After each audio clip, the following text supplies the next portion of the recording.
given that in the previous decade almost all of them had come from the same village in Italy. In 1896, a dynamic young priest by the name of Father Pasquale Denisco took over at Our Lady of Mount Carmel. Denisco set up spiritual societies and organized festivals.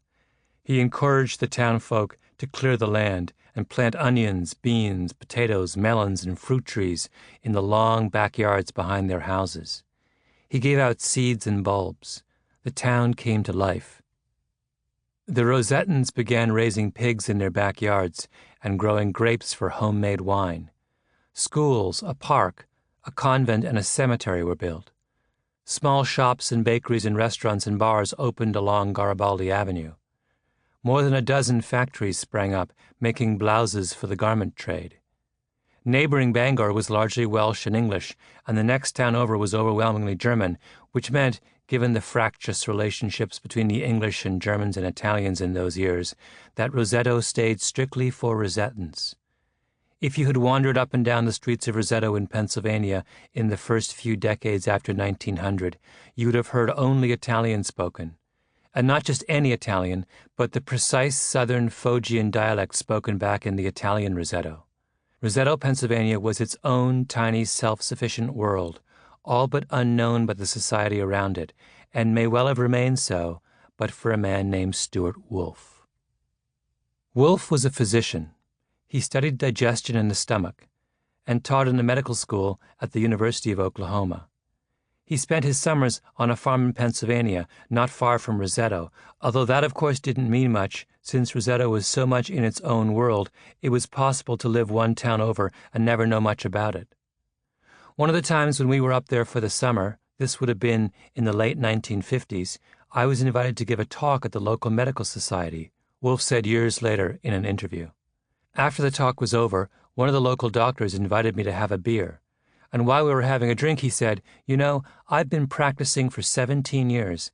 I get patients from all over, and I rarely find anyone from Roseto under the age of 65 with heart disease." Wolf was taken aback. This was the 1950s, years before the advent of cholesterol-lowering drugs and aggressive prevention of heart disease. Heart attacks were an epidemic in the United States. They were the leading cause of death in men under the age of 65. It was impossible to be a doctor, common sense said, and not see heart disease. Wolf decided to investigate. He enlisted the support of some of his students and colleagues from Oklahoma. They gathered together the death certificates from residents of the town, going back as many years as they could. They analyzed physicians' records. They took medical histories and constructed family genealogies.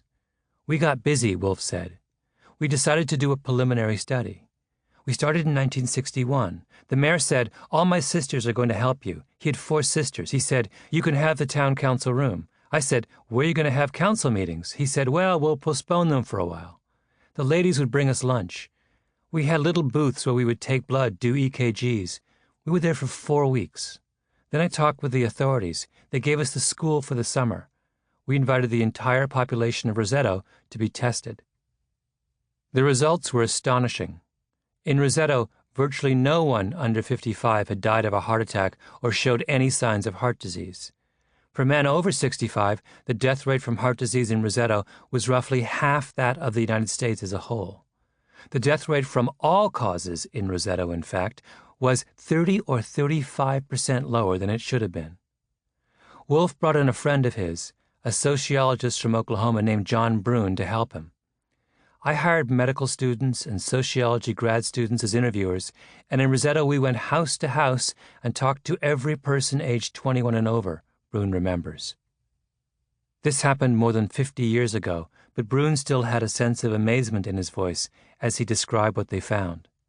There was no suicide, no alcoholism, no drug addiction, and very little crime. They didn't have anyone on welfare. Then we looked at peptic ulcers. They didn't have any of those either. These people were dying of old age. That's it. Wolf's profession had a name for a place like Roseto, a place that lay outside everyday experience, where the normal rules did not apply. Roseto was an outlier.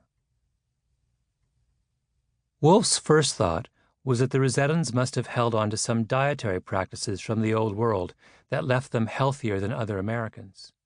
But he quickly, given that in the previous decade almost all of them had come from